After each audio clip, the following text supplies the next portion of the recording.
midfield. Krunic to the right, Leao to the left. Keep an eye on him. Brahim Diaz will be in behind Olivier Giroud. Chelsea are in their change strip. The white with a thin horizontal blue line across the front of their shirts. And Kepa is once again in goal. It's his 6th successive start. Back three of Chalobah, Thiago Silva, who said it was going to be a night of high emotion as he returns to the San Siro. Of course, 11 years ago, he helped Milan win a title. He said his wife will probably be in tears, and then they'll share a laugh about it, but he was certainly looking forward and excited at the prospect of playing here. Koulibaly makes up that three-man defence. Reece James, man of the match last week at Stamford Bridge, right wing-back. Chilwell, left wing-back. Kovacic and Jorginho, very experienced, with Sterling, Mount and Aubameyang leading the line. Aubameyang, who was on the books of Milan as a kid between 2008 and 2011. You're listening to exclusive radio commentary live from Italy. It's BBC Radio 5 Live. We're also available on the BBC Sounds app as well.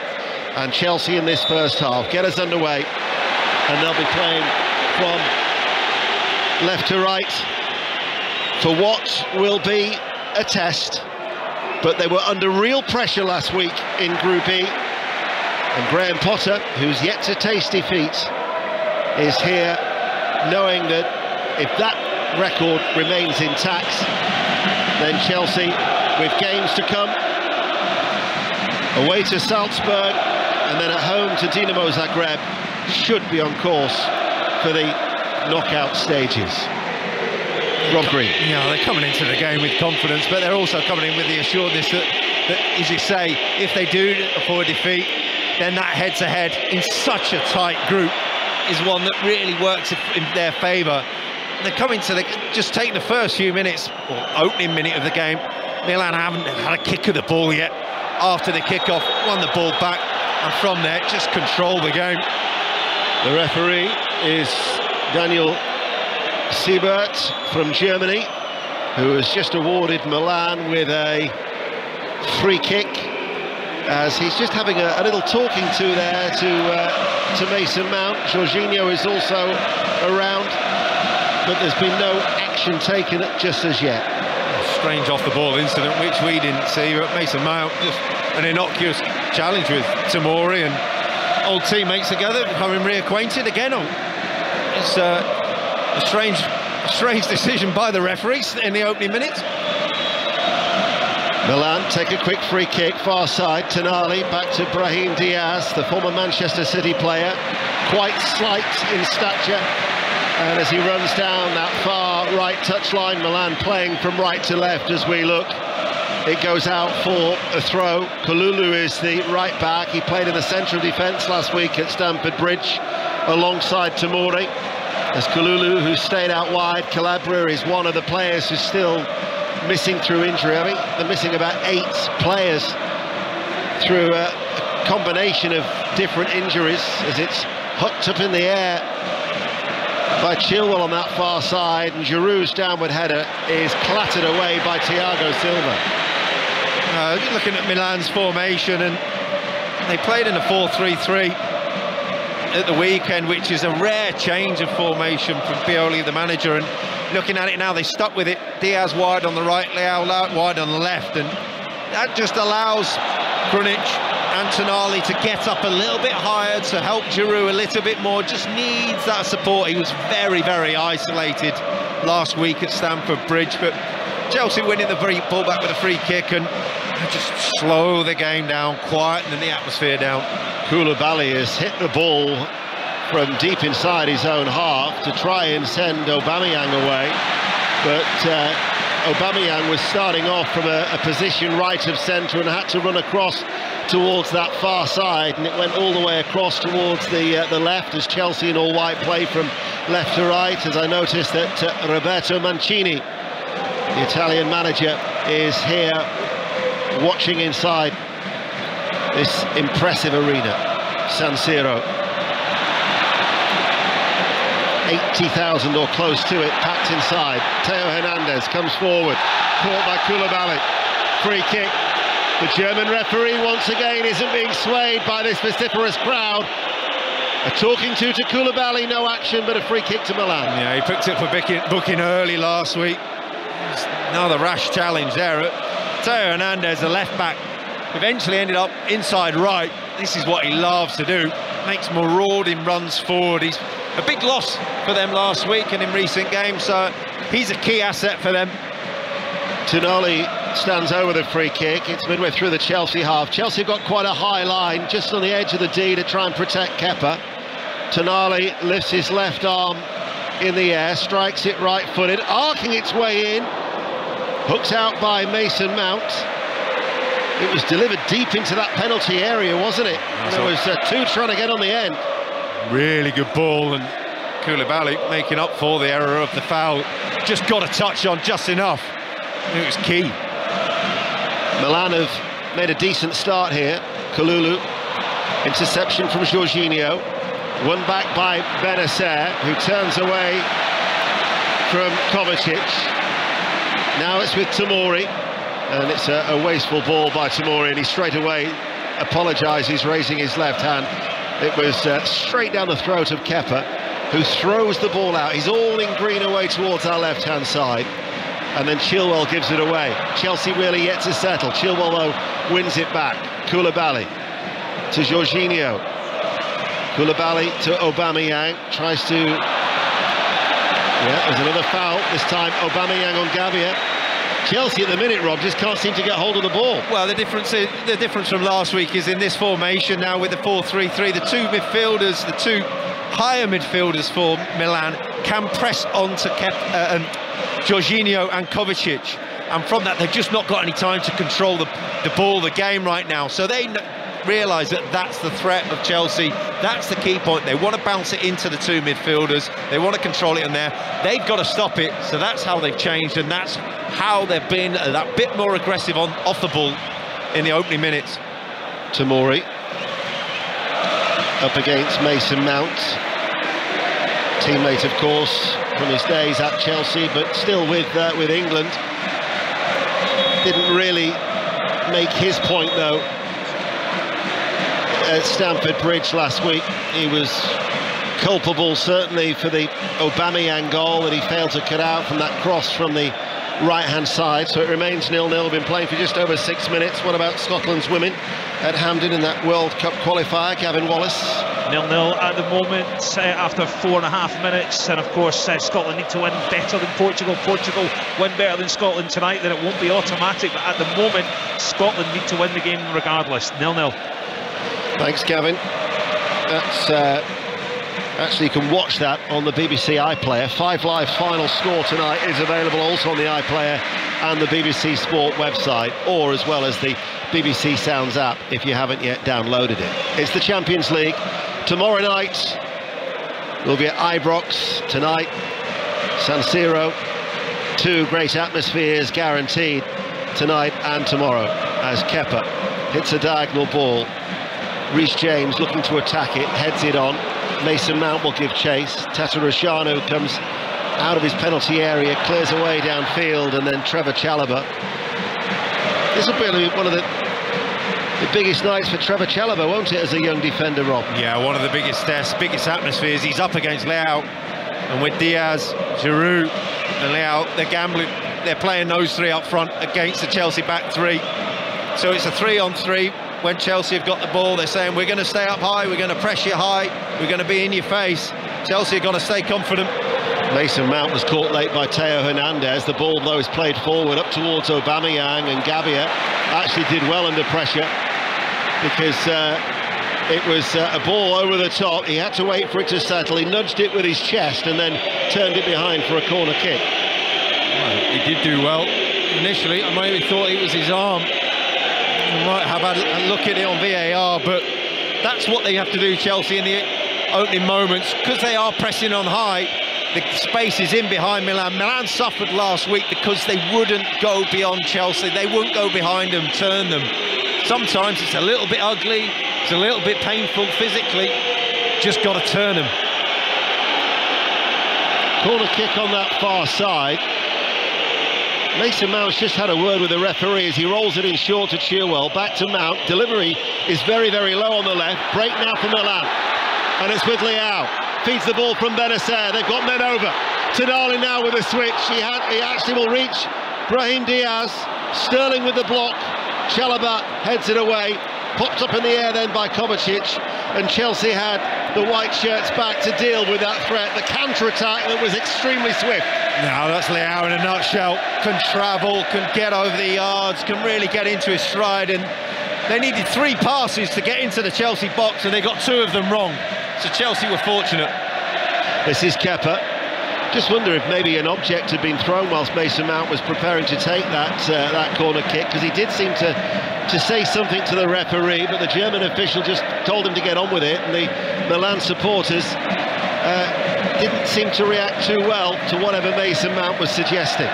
Here is Tomori. I think he was suggesting it was handball. Oh, with the lead up to the penalty.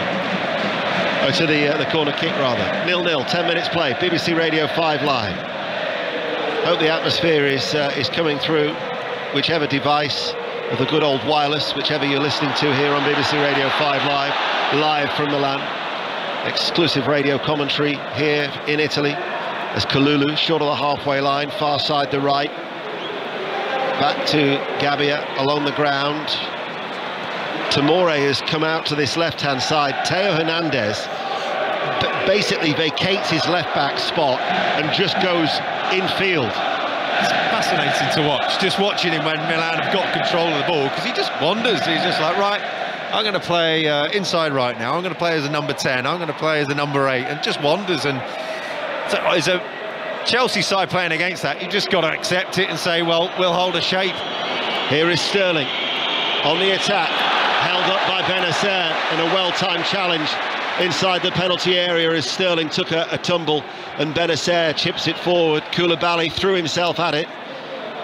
It appears to be, in these opening 11 minutes, much more competitive and evenly matched, the two sides, whereas Chelsea last week really did dominate. Yeah, they've just been more aggressive in a pressing sense, Milan. They're just taking a chance and saying, we can't sit here like we did last week and just ask to be beat, because it's wasting everyone's time. Ball played up and it's seen back by Kalulu and out for a goal kick. What about England's women against the Czech Republic? Chris Temple. Here in Brighton, Ian, a couple of notable opportunities at either end. The Czech Republic from a corner in the second minute broke down to Klara Kahinova, who blazed over from 12 yards. And just a minute later, England's Lauren James, on her full debut, rattled the left-hand post after dancing past the defender. England 0, Czech Republic 0 with 12 gone. Thanks, Chris. Commentary of that is also on 5 Live Sports Extra, as Tomori will get a throw as he was quickly closed down by Mason Mount on this near side. The noise coming from the Curva Sud away towards our right-hand side, clapping in unison in that middle tier in such an impressive arena. As, in fact, their last win actually against Dinamo Zagreb was their first here in the Champions League since 2013, when they beat Celtic by 2-0. They'd gone 6 without a win, as Kovacic thought he was away there and is adjudged to have fouled Benacer. Absolutely ridiculous decision. Benacer trod on the ball and fell over and was on his way down, and Kovacic just took him off him and was away and was out the back line, and that's a real opportunity that's been taken away from Chelsea. Still 0-0. Former England international goalkeeper Rob Green is with us live inside San Siro, as the referee has again given a free kick for the home team, but he's keeping those yellow cards in his pocket for the time being. As a Chelsea player now, they've just got to keep their heads, because they've not particularly been hurt much once on the break, and that's about it. So they'll be happy with 13 minutes gone on the clock, but the relationship with the referee and their tempers is being tested. So, a free kick for Milan. 13.5 minutes played. Dark-haired midfielder Tonali just having a word with Benacer, who looks like he's going to walk away. It was a good delivery last time from Tonali. Another high line, probably further away this time for Chelsea. 25 yards out, they stand away from their own goal. In it comes Koulibaly manages to head it away. Gabbia was up from the back, and Koulibaly's head is going to drop out of play on this near side for a Milan throw. You've seen that Tonali's got a fantastic ball in, but he's hit the tallest player on the pitch that isn't a Milan player twice in succession. Someone needs to have a word with him. Don't kick it to Koulibaly. Here is Hernandez ready to take the throw. The French international played the full 90 minutes against Juventus at the weekend after coming back from a hamstring injury. He'll hope to try and make a difference, as will this man Leao with his trickery. Drops to the ground far too easily. No foul from Kovacic. Away with a hand in frustration from Kovacic as Thiago Silva, the fresh-faced 38-year-old, gets the ball away. He was in the press conference here in Milan last night.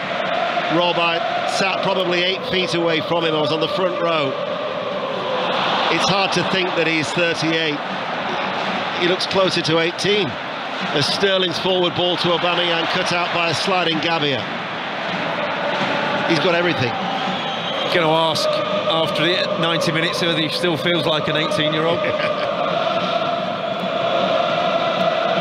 Still 0-0. Mason Mount. Penalty for Scotland, Gavin Wallace. Yes, and Scotland have just missed a penalty. Real Madrid's Caroline Weir stood up to take the penalty, and it was very well saved down to the right-hand side by Courtney Brosnan in goal for Republic of Ireland. 13 on the clock, Scotland 0, Republic of Ireland 0.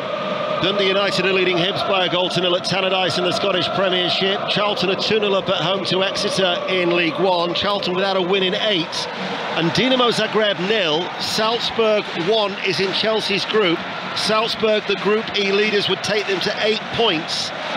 So they're a point ahead of Chelsea and Milan, who are both on 4 at the halfway stage.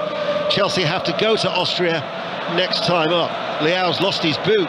That green boot must have gone about 12 feet away from him. Must have been kicked by a Chelsea player. 0-0 still. There's an attacker with Kovacic, and the referee very kindly stopped the game for him. But it just gives everyone a chance to take stock, and the game is so tight and furious when the ball is in contest and when it's on a turnover and it gets in certain pockets of the pitch, that the players both know that if they can get out of it, that tight area, then they've got an opportunity to really attack space elsewhere. But the key thing is getting into those areas and getting out again. Now, Manchester City, who drew 0-0 earlier today at Copenhagen, Sergio Gomez was sent off, would qualify if Sevilla failed to win in Germany. Sevilla, minus, of course, Julian Lopetegui, after he was sacked last week after a hammering by the German side, have taken the lead. It's Dortmund 0, Sevilla 1 in Manchester City's Group G.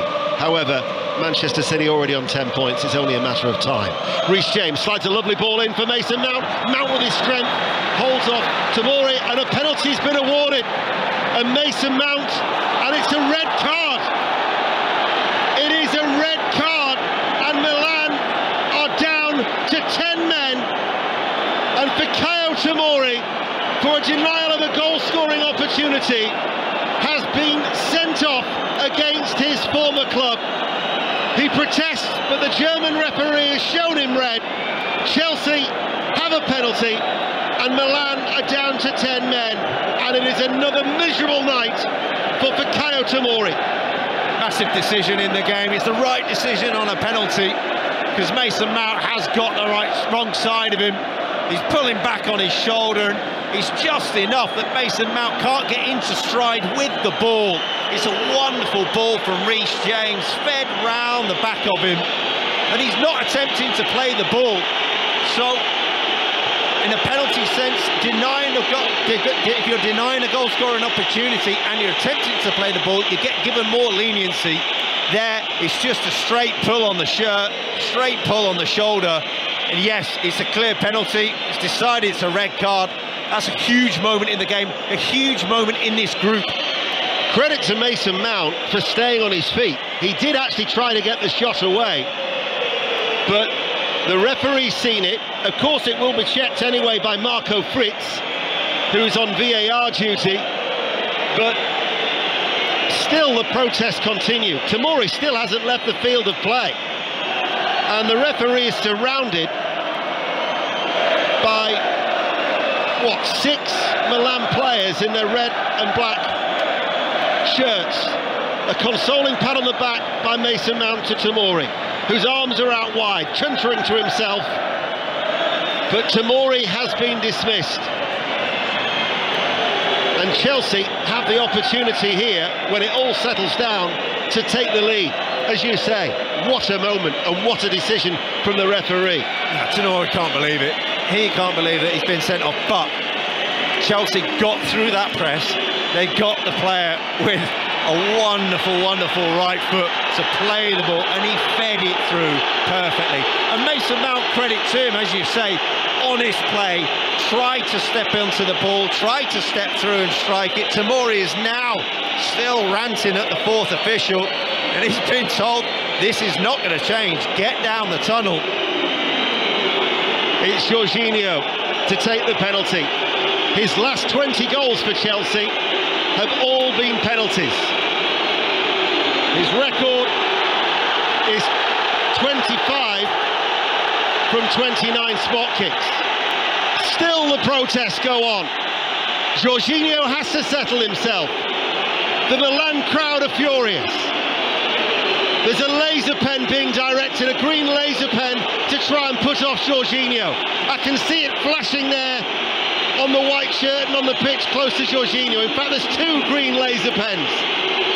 Jorginho really has got to be so focused, so composed. Jorginho waits.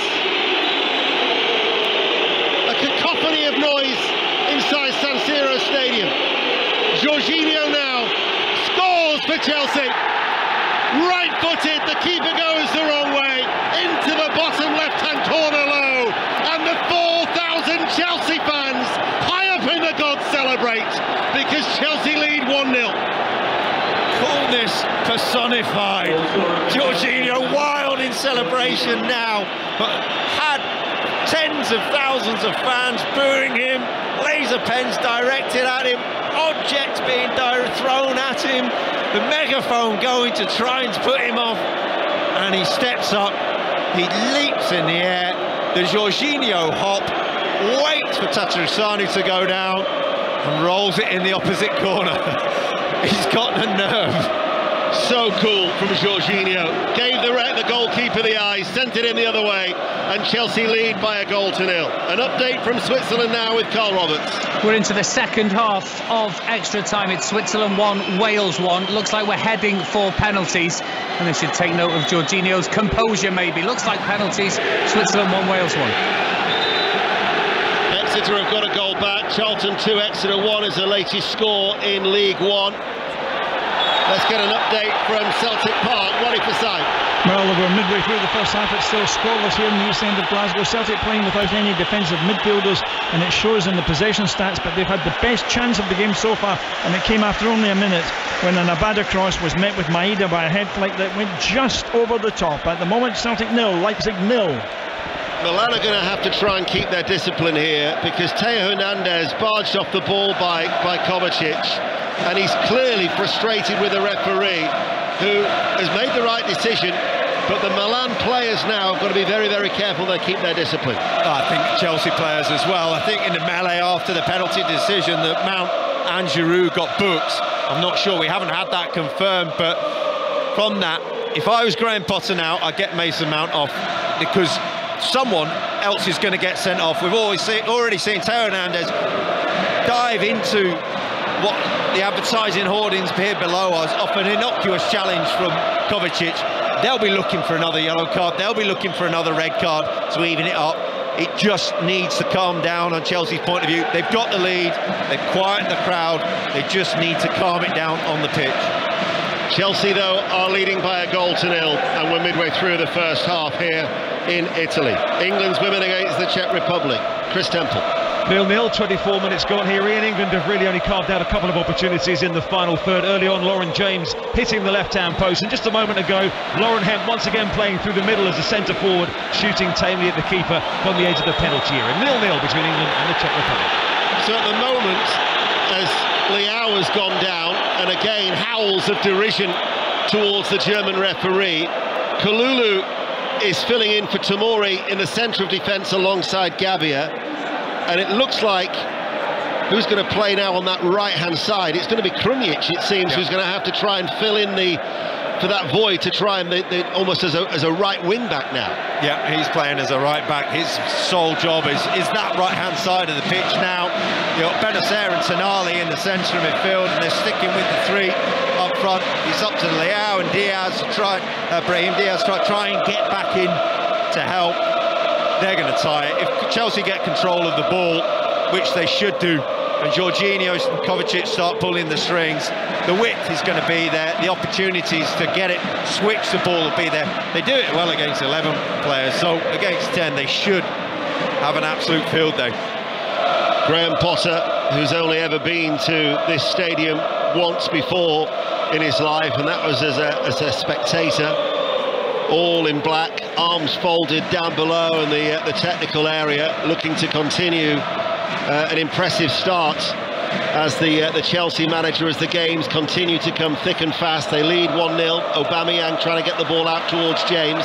Interception from Leao. Very, very hard to see how Milan down to 10, despite the encouragement there from their bald-headed coach, Stefan Pioli. Very casual looking. He had the grey suit on last week. He's already got rid of the grey suit jacket today. He's got his black T-shirt on. Very hard to see how, with the 10 men, they can now change and influence this game. Yeah, and when they press, then they try to press wide rather than up the pitch. The switch is on, and we've already seen it once against the 10 men, that every Milan player was in one half of the pitch, and I don't mean left to right, I mean across the pitch, and so that space is there. There's an abundance of space on the far side. They've just got to get it right, Chelsea. They've just got to stay patient and stay composed on the ball. You were right, by the way, Rob.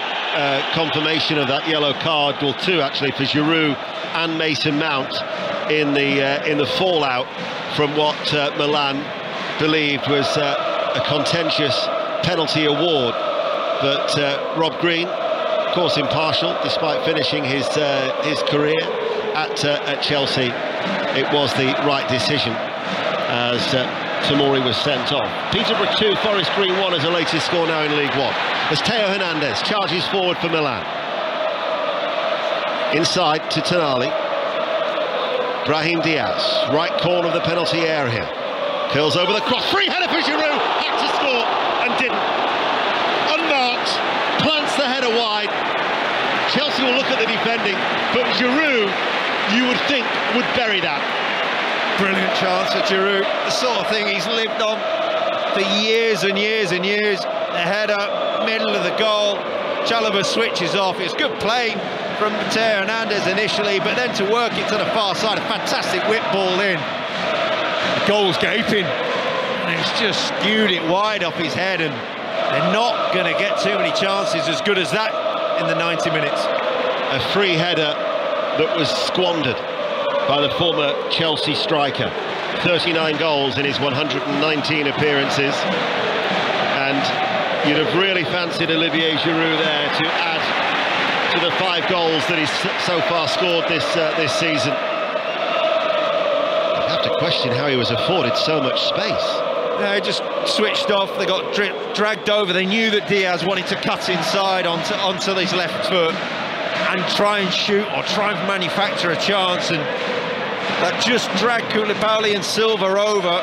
Chalobah was left ball watching, and from there Giroud just held his space, took his time, waited, got the opportunity. But yeah, boy, what a chance. Trevor Chalobah's just had a talking to there from Daniel Siebert, the referee. A looping throw in from the left, flicked back into the penalty area by Giroud, headed away by the goal scorer Jorginho. Gabbia for the 10 men of Milan heads it out towards Brahim Diaz, who looks to try and hold off Chilwell. Bit of trickery there from Brahim Diaz. He sends over the cross.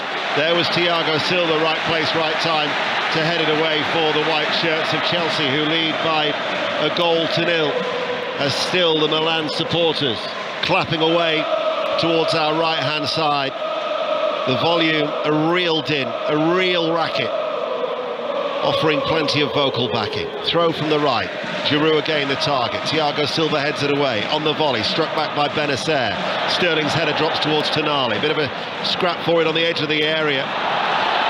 Sterling there, looked a poor challenge, and Raheem Sterling is shown a yellow card, and he just caught Krunic, and Sterling has been booked. And again, the Milan players at every opportunity are in the face of the referee, trying to influence the referee's decision, but he was quick to show yellow to Raheem Sterling. Yeah, it was a lunge, but it was one that didn't show the studs, didn't show a straight leg, and just out of control, a bit of a leap. It's just out away from him and stayed on his feet, but was late, didn't win the ball, a hand up immediately. But as you say, Deno, those moments, that's what the Milan players are looking for. That's what they're saying, right, okay, we've had our injustice, you have yours. And you've got to be really, really careful, because these are good moments for Milan. So that's Sterling, Mount and Giroud, who are all in the book of the German referee. Chelsea lead by a goal to nil. It's just a few yards away from the right corner of the penalty area, as Milan, in their famous red and black striped shirts, are playing from right to left. Theo Hernandez and Tonali stand over the free kick. I mean, it would be checked anyway for a potential red card, but it wasn't serious foul play. It was a little bit late. It was worthy of a yellow card and nothing more. So Sterling and Aubameyang are on the corner of the penalty area. Chelsea have everyone back. Kepa's just lining up that two-man wall to make sure his near post is protected. In fact, they're actually split there, Aubameyang and Sterling. Theo Hernandez and Tonali, and then there are four on the edge of the penalty area for Milan, who trail by a goal to nil. Hernandez goes for goal, hits it left-footed, and it was a waste. Tonali turned away. You can almost see him sigh, even from here, from our position, our lofty position inside San Siro. Out for a goal kick. Chelsea 1-0. Rob Green. Yeah, really wasteful, and it just relieves the pressure, because they've been building it up despite the 10 men, despite looking as though it's going to be a long evening for them. They've had the better of it since the red card, other than the goal, obviously. Ball played forward by Mason Mount. He releases James. James holds off Hernandez. Goes one way and then the other. Theo Hernandez, though, sticking to his task and then taken off his toes by Benacer. Chelsea win it back. Kovacic. Little flick back to Mason Mount. And then Chalobah inside the Milan half towards Thiago Silva. Koulibaly out to that far side now to Chilwell. Koulibaly, formerly of Napoli, being booed every time he's in possession. Here is Kovacic, forward to Mason Mount. Sharp turn by Mason Mount, and then he gets a free kick. He got a hand, an outstretched hand by Gabbia, and the referee has shown another yellow card. And the way that we're going, you wouldn't at all be too surprised if there's another red in this game. And in fact, the referee on this occasion, fair play to him, actually makes a point of sending away all the Milan players before they can begin their protest, because they were advancing towards him. Well, they're going to get booked. Everyone else is at the minute. It's a hand across the chest. He stopped him. It's a good turn from Mason Mount. Seemingly everything's going to get booked. It's one you're looking at. If another goal comes for Chelsea, to say, right, we've got 2 games left in this group stage, we might need every player we can, because there's going to be suspensions here. Here is Koulibaly out to Sterling. Chelsea still leading by a goal to nil here on BBC Radio 5 Live. This is Thiago Silva, forward ball, popped back to him by Jorginho, the goal scorer from the penalty spot. Chilwell forward, looking to try and make that extra man count. He was caught late. Chelsea, the ball goes infield. It's actually picked up by Aubameyang. Nobody went there for Milan. They seemed afraid to come out. Nicely worked. Aubameyang slots it in. Lovely goal by Chelsea. Nicely worked. And Aubameyang with the acrobatic celebration got there before Raheem Sterling to score his 3rd goal for Chelsea. Low and sweet. And certainly Chelsea find themselves in a sweet position 2-0 up and back on track in the Champions League. It's a fantastic one-touch finish from Aubameyang. He's barely had a kick in the game, but it's wonderful one-touch football from Chelsea to cut apart Milan. What they're trying to do, they're trying to press, they're trying to get any sort of pressure, and that's just leaving areas of the pitch where they can't leave personnel. And it's Kovacic twice picked up the ball and looked to thread three balls. Mason Mount, he talks about him coming into form again. Just a clever little layoff on the edge of the box. I think it was meant for Raheem Sterling, who actually miscontrolled up. Just got it out of his feet wrong, and Aubameyang pounced. Slams it in the corner. Complete control now, Chelsea. Dortmund have equalised in Manchester City's group. Dortmund 1, Sevilla 1. That's in Group G. And Jude Bellingham has scored yet again in the Champions League. What a season that young man is having. But the layoff from Mason Mount was exquisite. And Chelsea now, against the 10 men of Milan, are leading by 2-0. It's funny watching players like, having played with Kovacic and Mason Mount, trained with them, and those attack-minded players, they can see the spaces. Oh, another booking. Another booking. Meanwhile, there's been a goal in Switzerland. Carl Roberts. And it's a huge goal, Ian. Switzerland have scored in injury time of extra time, surely enough to win the game. It's a substitute, Fabian Hum, across from the left, and Wales's tired legs just couldn't close it down. Hum gets the touch at the near post, and it's Switzerland 2, Wales 1, and it looks like the Swiss are going to the World Cup. Thank you, Carl. Krunic was the player who was shown a yellow card. He's going to have a busy report to file back to UEFA, isn't he? He's running out of ink. What I was just about to say about the attack-minded players, all those attack-minded midfielders like Kovacic and Mason Mount, you can see the body language. They're there, go, give me the ball, I'm in space, I want it. And they're getting all excited because they can see the space. Mason Mount doing it now, in space, just give me the ball. So disappointment for Wales in Switzerland in that Women's World Cup qualifier. What about Scotland? Gavin Wallace. 34 minutes on the clock, Alan. It's Scotland 0, Republic of Ireland 0. Republic of Ireland had it in the back of the net a couple of minutes ago. A Megan Campbell long throw ended up in. Lily Agg just tried to claim for it, but referee was having none of it. Still 0-0. Not what we wanted to hear from Switzerland, though. Well, here Milan are going to make a change.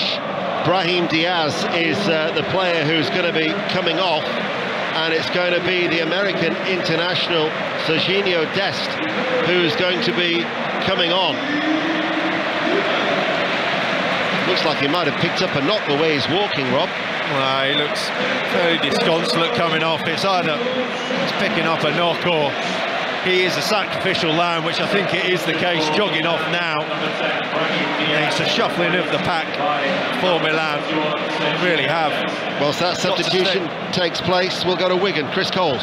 Where it's 0-0, Wigan 0, Blackburn 0 at half-time. Fairly tentative stuff. Wigan are the better side. 2 presentable chances. Everton lonely. Nathan Broadhead weaving his way into the penalty area. Great run. Shooting from a tight angle was parried behind. Will Keane's effort from a good position just outside the box also saved. Blackburn have offered little. Wigan 0, Blackburn 0.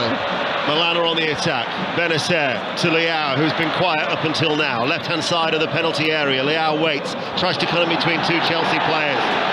They were just too strong for him, and Reece James now will bring the ball away for Chelsea. His diagonal ball in field towards Mason Mount, and it looks like it could open up here for Chelsea. It's Aubameyang. Chilwell on the overlap as Aubameyang drifts into a central area, out to Chilwell, gets away from his man, hooks over the cross, caught by Tata Rushanu at his near post, coming off his goal line as we go back to Chris Temple in Brighton. 39 minutes gone, still no goals. England dominating possession, but have lacked an attacking edge for the most part. Chloe Kelly has just headed wide. Lauren James and Lauren Hemp have also had nice moments at the other end without threatening the goalkeeper. Czech Republic, some threat on the counter, but it remains 0-0. Leao is away from James. He's back into the penalty area now. He's James as Leao then just has one touch too many, but last connection of the ball was from Jorginho, and he's put it behind for a corner kick. Milan, to their credit, are not buckling. No, and they're making it an end-to-end game now. The game is stretched and it's completely out of control. It doesn't matter how many players you've got because it's just going so quickly through midfield, and they prefer that because they're 2-0 down. They may as well throw it caution to the wind now rather than try and stay in the game like they were at 1-0. Theo Hernandez to take it on this near side, the left, playing from right to left. 2-0 down and down to 10 men. Theo Hernandez, Giroud with a header, and this time it's directed it well off target from about 12 yards out. It's still, by the way, Celtic 0, Leipzig 0 in Group F. Manchester City were one of the earlier games. Copenhagen 0, Manchester City 0. And Maccabi Haifa actually got their first win in the Champions League, beating Juventus 2-0, as Paris Saint-Germain have just taken the lead in Juventus's group, and they lead Benfica by 1-0. So that would have Paris Saint-Germain on 10 points, Benfica 7, Maccabi Haifa and Juventus both on 3 is how it stands.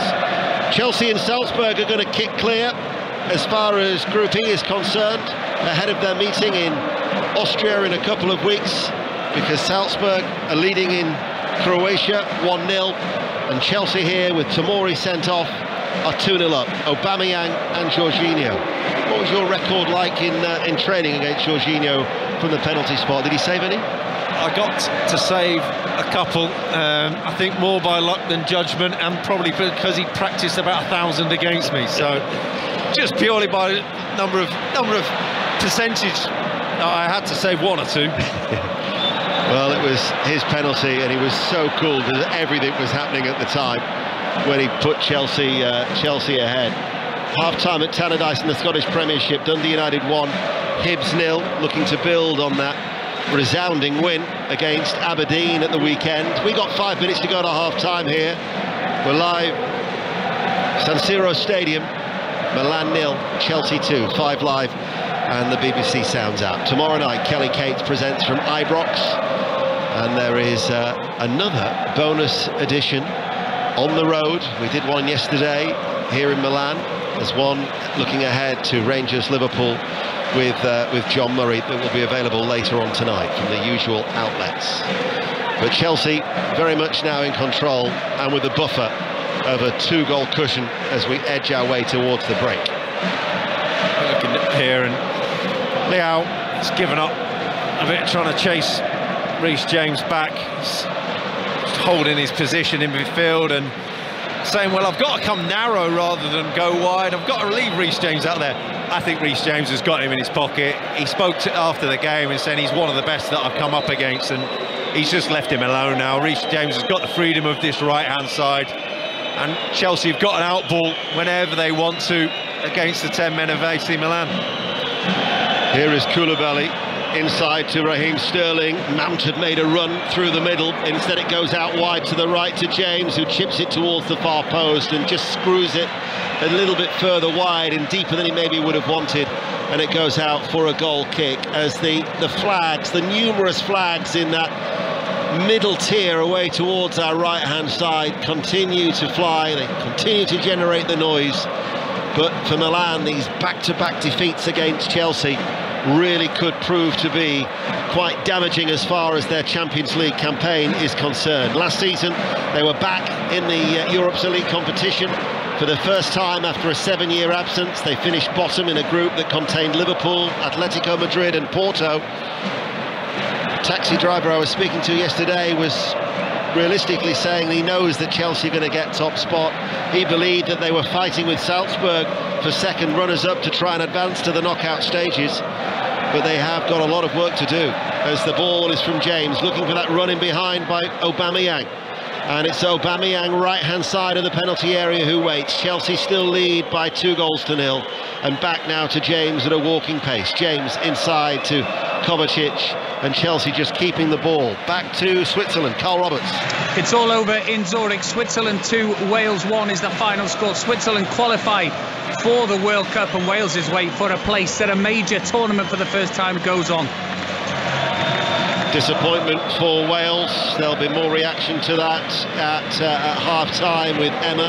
We're about 2 minutes away here from that half-time whistle sounding as James does well right-hand side, coming on the inside of Kalulu, cleared by Milan, only as far as Chalobah. Oh, and plenty of little trotting step backs there by James as Mason Mount turns and shoots low left-footed, and Tatarusanu with a low save towards his left, but Reece James was like a show pony. He's teasing and tempting the Milan defence. Come and attack me, come and get it off me. But really good from Mason Mount again. Teo Hernandez looking to have the lunge, tried to read the pass. He went, no, you don't. Just shrugged him off one way, stepped up onto his left foot with another, fired the shot in low. Tatarusanu, he barely made a save last week. He'll feel better for that because he's not made one tonight up until now. Chelsea are going top of the group. There's been a goal in Croatia. Meanwhile, corner kick. Mason Mount to take it. Downward header by Thiago Silva. Had a swish of the right foot, didn't connect. Milan have cleared the ball away. So the Maximir Stadium in Zagreb. Dinamo Zagreb 1. RB Salzburg 1 in Chelsea's group is the latest score. And that means that Chelsea now will be on 7 points and they will be a point clear of the Austrian side who they meet next in this Champions League campaign. Going to find out how much stoppage time there will be here in the Giuseppe Meazza Stadium. The last 30 seconds remaining. Hernandez, Leao on the inside, the return ball for Leao, holds off Reece James. James has actually gone down there holding his face. You'll hear the whistles from the Italian fans at Reece James. I think it was a flailing arm that might have caught him from the Portuguese international, who's just going to check on Reece James. He gives him a little rub on the back, who's crouched over with his head into the floor. Yeah, just a finger in the eye, I think, for Reece James. Leao was in his dangerous area that he likes to get into, driving inside, just a hand across the face and a finger in the eye. Immediately puts his hand to it. But Graham Potter, going in at half-time, will be very, very, very content with his team's position. It may sound like it's definitely an atmosphere within the stadium, but it is only that mid-tier that has continued to sing. You look around the rest of the stadium, it's pretty stationary as a fan base, not really a lot to them. So as a team, they've done as much as they can to quieten the crowd. They will rue that opportunity for Giroud to equalise. It was a free header 6 minutes after Jorginho from the spot had given Chelsea the lead. Since then, Chelsea have added to it. They're 2-0 up and we're into 5 minutes of added on time here in Milan. Dortmund 1, Sevilla 1 is a half-time score in Manchester City's group in Germany. BBC Radio 5 Live. Thiago Silva passes the ball short, out to the right along the ground to Trevor Chalobah. Reece James back towards Thiago Silva once more. Sterling finds a bit of space midway through the Milan half. Kovacic and Sterling exchange passes. Then there's a little touch from Jorginho. They work it out to Chilwell far side. Kovacic wanders over, drifts now in field with the ball at his feet. Aubameyang on the stretch, tries to turn away. And it's with Kalulu. Back then to Dest and the substitute to Tatarusanu, all in his luminous goalkeeping outfit away towards our right. In the air it goes, Leao beaten in the air, and Chelsea have the ball once again. Total domination from Graham Potter's side as the new Chelsea manager looks to extend his unbeaten run, and it would be 4 wins and a draw in his 5 games in charge. And certainly the moment they are completely dictating, and what a ball that is towards Mason Mount.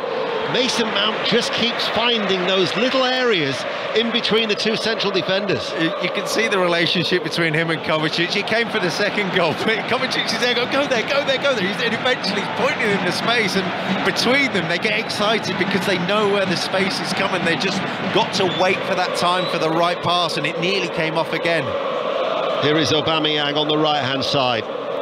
Kovacic to James, tries to turn away from Gabbia, who dived into the challenge. Gabbia, who's on a yellow card, remember, he's quick to console Reece James, and then he actually has a little handshake, a little touch of the hand with the referee, but the referee has just said to him, be careful. Yeah, he's lucky boy. That was a lunge, that was a late tackle. There's one, in footballing parlance, you've got to win, and he didn't. That should be Graham Potter, arms aloft. And that's for all the berating that the refs got for giving out the yellow cards, or not giving out the yellow cards. That was top of the list. Yeah. And I think Gabia knew it as well. Mind you, so did the ref. Free kick to Chelsea, leading 2-0. Stoppage time in the first half. Mason Mount once again catching the eye. Not just with the ball at his feet, but it's his work off the ball as well. It's his movement. Such a clever, intelligent player. Mason Mount to take it. On this right-hand side, headed out by Leao. Mason Mount will try and get there first, and does so before Benacer. Look at the watch from the referee. Chilwell now picks it up and passes the ball out to Sterling, far side the left. Back towards Jorginho. Jorginho to Thiago Silva. Here is Kovacic in between the two Chelsea central defenders. Now towards Chalobah, who makes up that third man defence. They work it now towards the right wing back James with a cutback. Edge of the area to Sterling, lays it off to Mason Mount, and the referee has given a free kick in favour of Milan on the edge of their own penalty area. Aubameyang just giving Kalulu a shove, but body language of Milan now, tired players, put a lot of energy into that opening 15 minutes, going toe-to-toe for Chelsea, man-to-man all over the pitch. Now look like a beaten side. Celtic 0, Leipzig 0 is a half-time scoring Group F. We'll be there at half-time with Roddy. Here is Benacer. Back it goes out to Dest.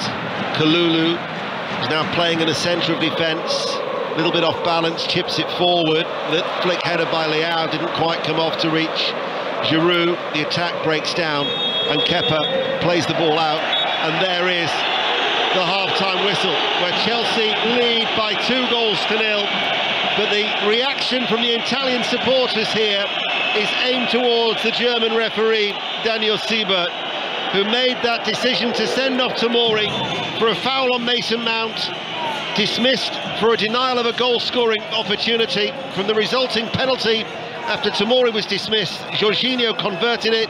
Giroud's free header should have equalised for Milan, the 10 men of Milan, before Kovacic played a ball through, lay-off by Mount, Aubameyang slotted it in, and Chelsea in a very commanding position, Rob Green. Absolutely, and you look at the first game back at Stamford Bridge a week ago, they had a chance just before half-time to equalise, and then the game was gone. Seemingly today, as you say, Deno, that chance of Giroud to equalise, and now it feels like the game has gone. And Chelsea are heading to the top of Group E, half-time. Here in Milan, it's AC Milan 0, Chelsea 2. Emma. Yes, Chelsea on track for another victory against the Italians, Rob. What do you think will be pleasing Graham Potter the most at the break? I think just the way that they regrouped, they scored and they had that moment of pressure, they had the Giroud chance, and then just from there Chelsea had a little check and went, hold on a minute, we've gone away from what we were supposed to be doing, let's control the ball, let's use the width with the wing backs. Yes, we're against 10 men, but that's what we do anyway. And from there it's the understanding of the players, and players like Mason Mount coming back to form. It's a joy to watch when they're getting this sort of mood, when they're looking, and Kovacic is looking to play those threaded forward balls, and he's got players in space and movement off him, and the understanding of them building that they've got together is really a joy to see. So you're expecting in the second half, the more they can move the ball, the more this Milan side will get tired, the more joy they'll have. The voice there of Rob Green alongside Ian Dennis, bringing you first half commentary from San Siro, where Chelsea are 2-0 against AC Milan. Second half commentary on the way. Before we break for the news, we can just drop in a couple more of our live games, including Celtic against RB Leipzig. Ready for Scythe? Celtic 0, Leipzig 0, a very fast-paced game without accuracy in the vital areas. Matt O'Reilly hitting the post, Greg Taylor hitting the crossbar, although he would have been offside had he scored, and Kunku with a shot that Joe Hart turned over the crossbar just towards the end. Scoreless here at half-time. Real Madrid 0, Shakhtar 0. Also no goals in Group F.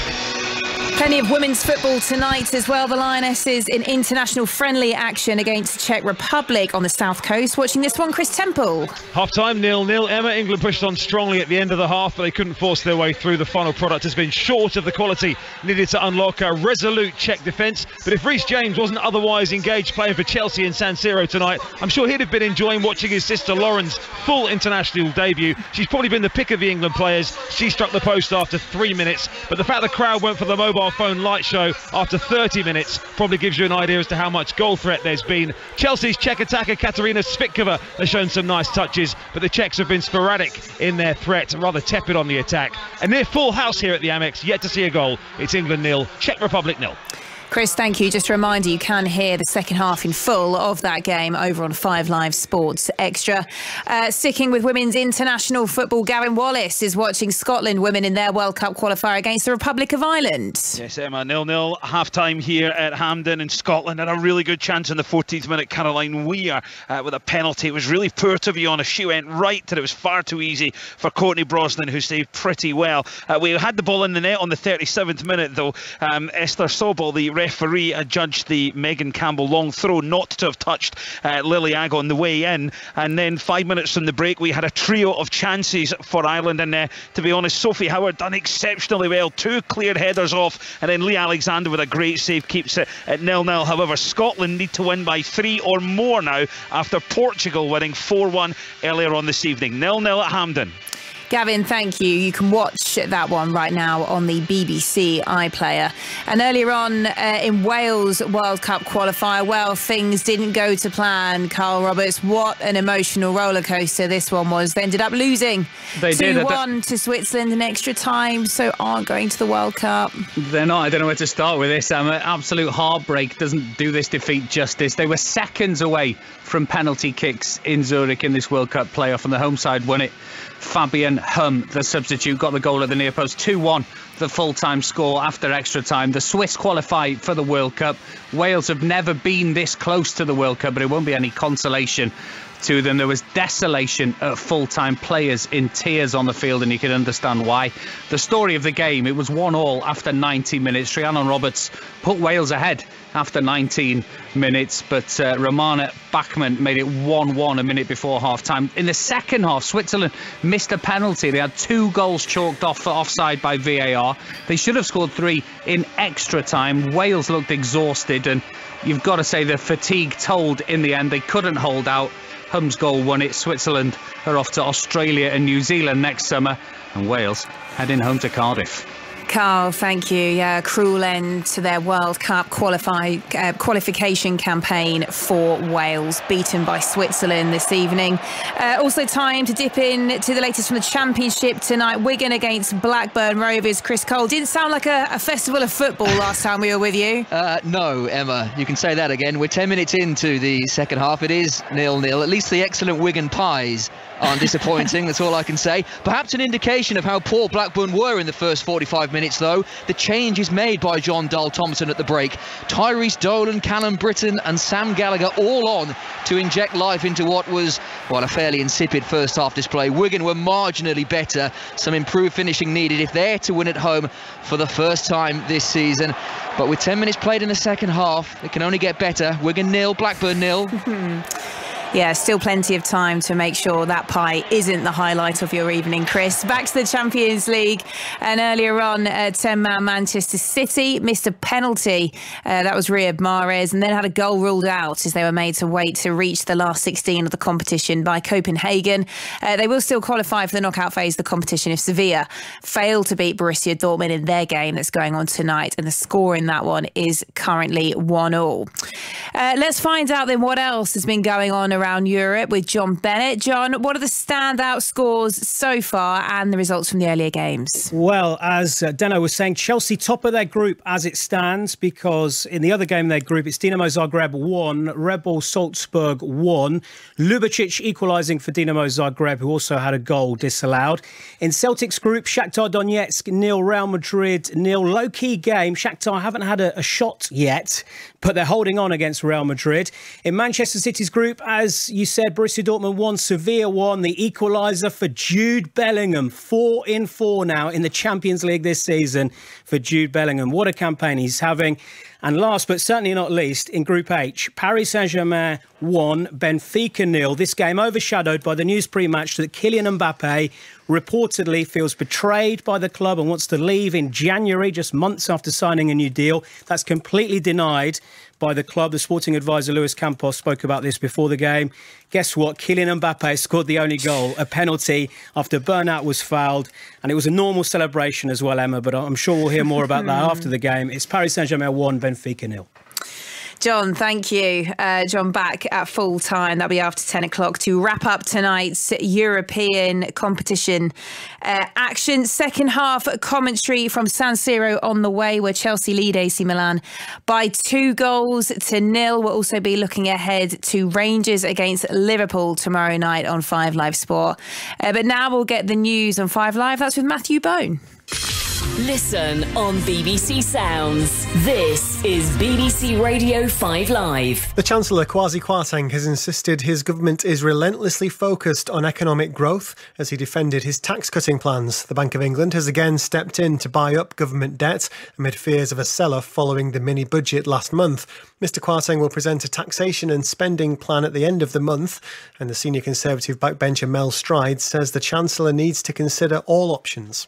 If at the end of the day they run through all these numbers and they know in their heart of hearts that the choice is between getting it wrong and trying to argue a case that just won't work, or rowing back on those tax cuts that they put forward, then he needs to be brave and he needs to take that step backwards.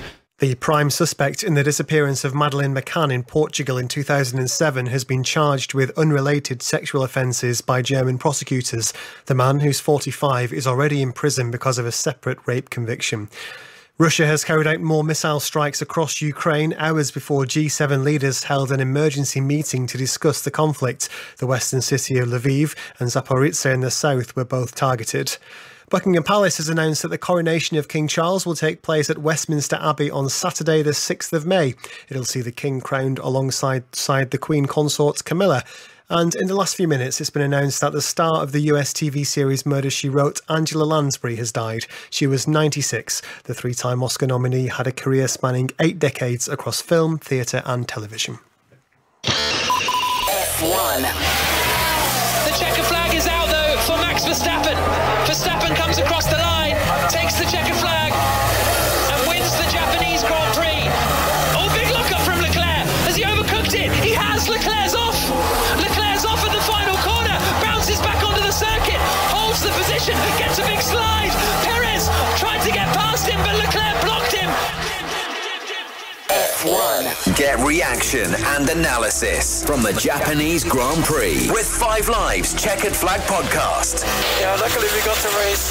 The fans deserve that. Available now on BBC Sounds. 5 Live Sport with Emma Saunders. So, second half commentary of Chelsea's game at San Siro against AC Milan in the Champions League coming up. Graham Potter's side currently leading 2-0 and Milan down to 10 men. Former Blues defender Fikayo Tomori seeing red in that game.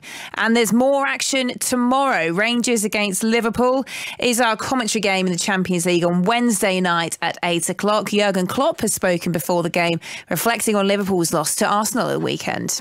I think when Mr. Dermot twice says the decision was wrong by the best English referee, Michael Oliver, one penalty was no penalty, and because before the season we had a big meeting with the refs and they said no soft penalties anymore. And it was a penalty we got.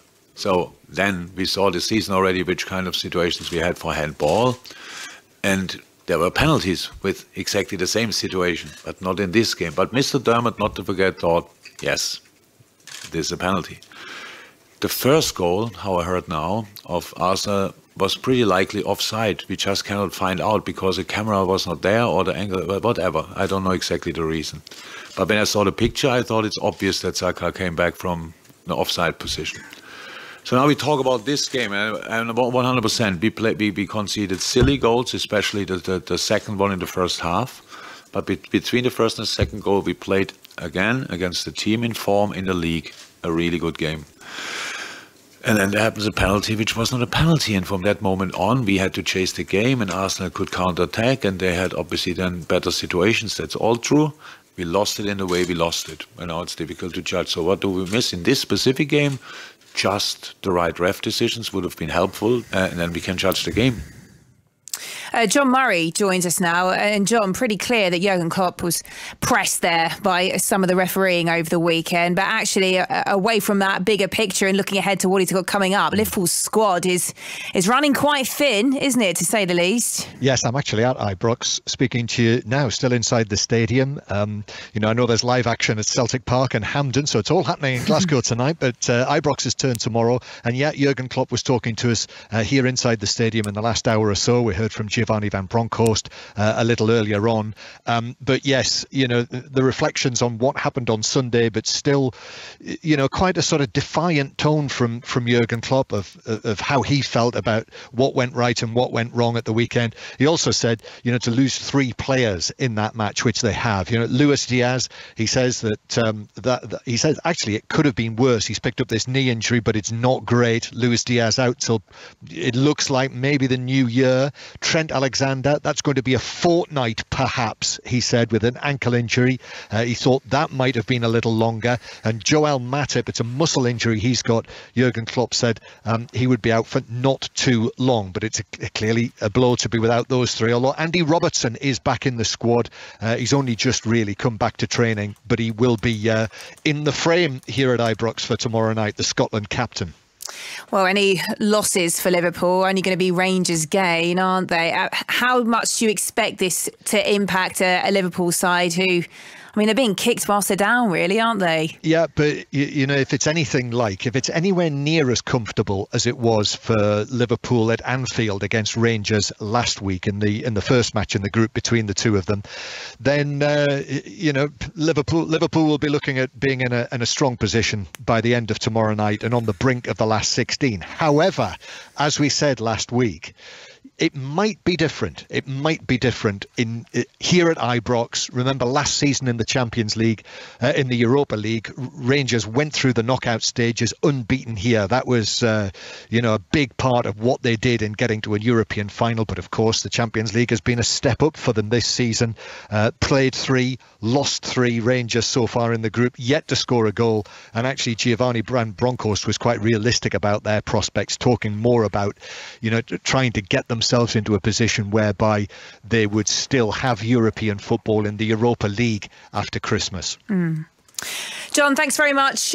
Looking forward to being with you again tomorrow night. The players are re-emerging inside San Siro. Speaking to John there, I was kind of multitasking, Ian Dennis. I think I may well have seen Conor Gallagher sprinting up and down those sidelines, looking to get involved. Can you spot any changes there for Chelsea? Oh, he's definitely coming on, Emery. Yeah, he's been warming up on the pitch for a while, and it's Mason Mount who he's going to replace. So that's the change that Chelsea have made. The other players, all in white, are out there. So I can give you the Chelsea side. Kepa once again is in goal. He and Mount are the only 2 who started every game, all 5 now under Graham Potter.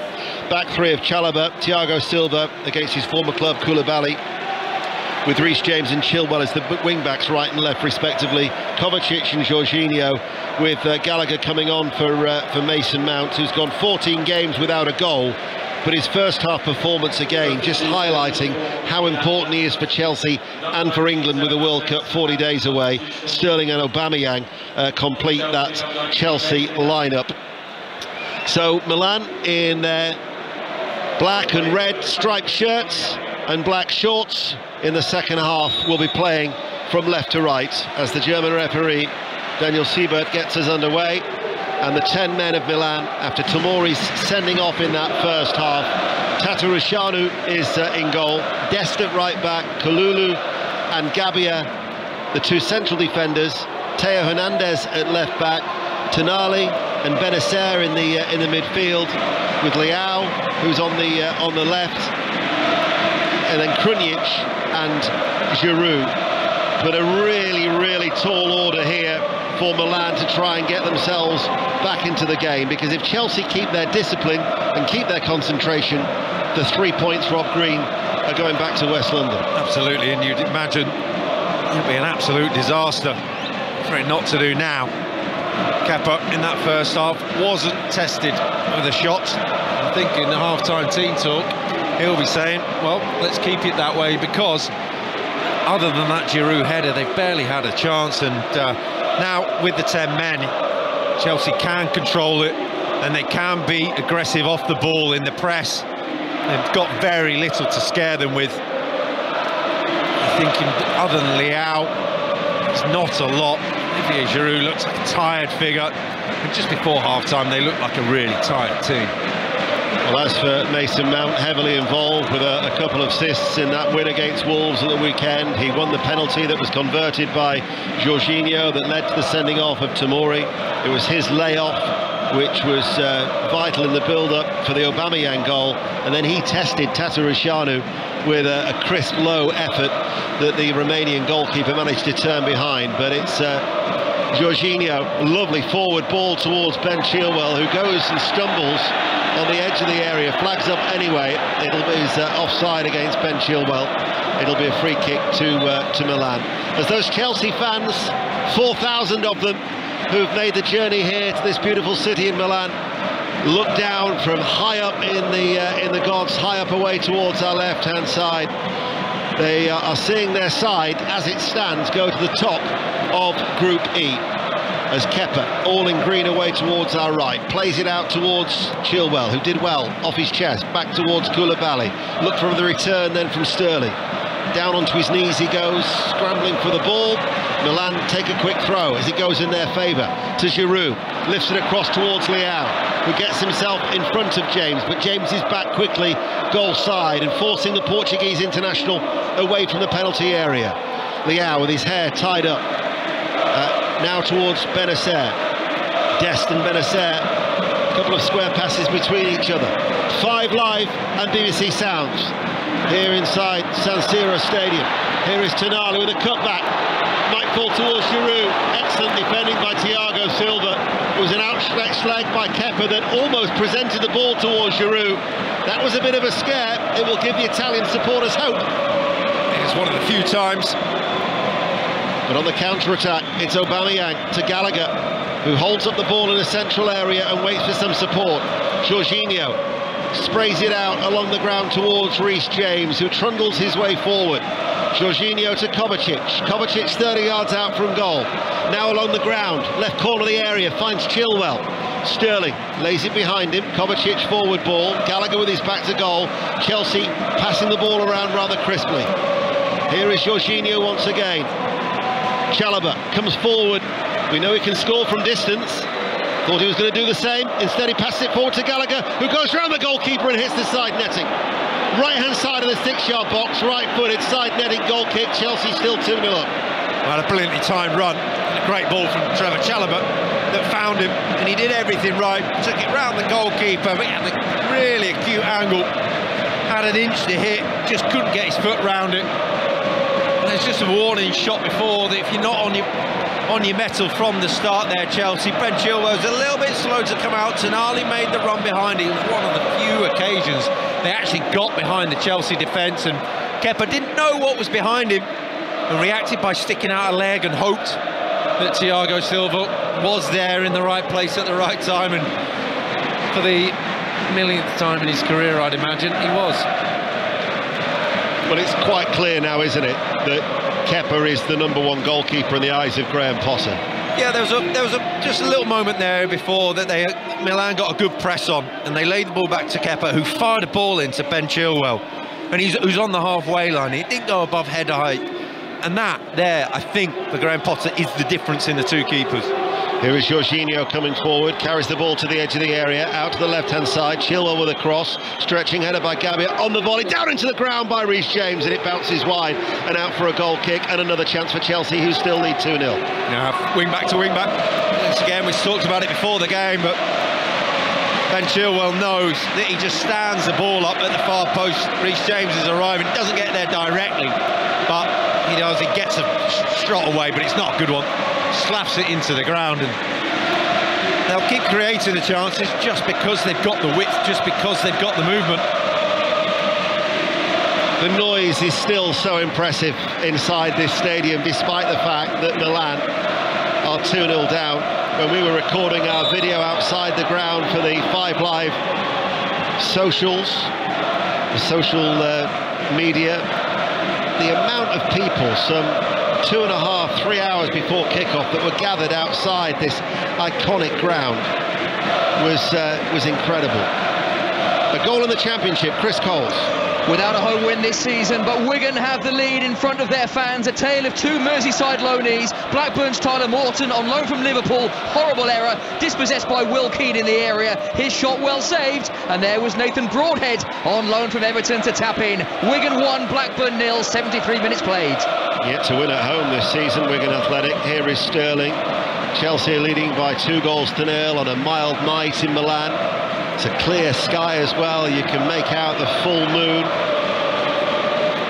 as the ball is played forward to Aubameyang. And you just, at times, last night we were inside this stadium all alone, and you're in awe, and you're thinking, might not be, don't know when our next return to this before they knock it down. Did he come on the wrong day? It's funny, that's what a friend of mine, an agent, said to me. Never got the wrong day again, have you?